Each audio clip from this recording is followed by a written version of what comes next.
जब जाना तौगे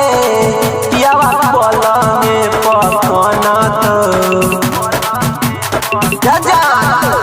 यहरावा के कइल जब जाना तौगे पियावा पलंगे पकना तो दूधावा के एक दूधावा के दही नहीं जमत पियावा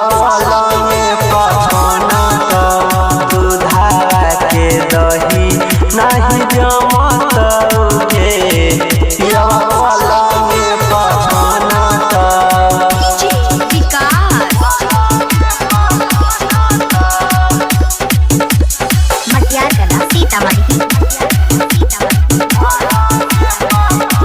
नैहर के कइल खेला पड़तौ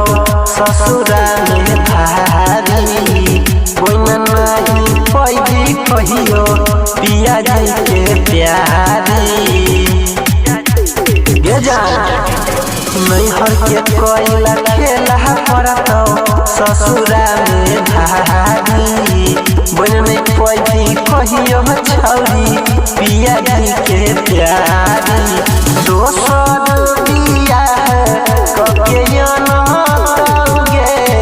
पियावा पलंगे पकना तो दोसर दिया कके जनमतौगे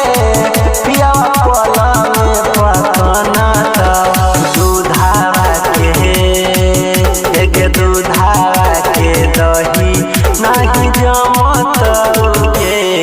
पियावा पलंगे पकना तो दूधावा के दही नहीं जमतौगे पियावा पलंगे पकना तो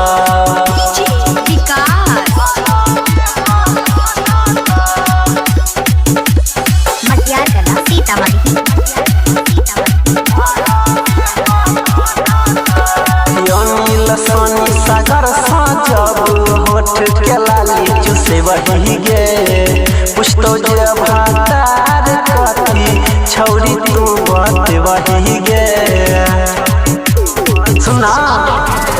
अनिल सोनी सागर सजब छौरी होठ के लाली चुसे वही गे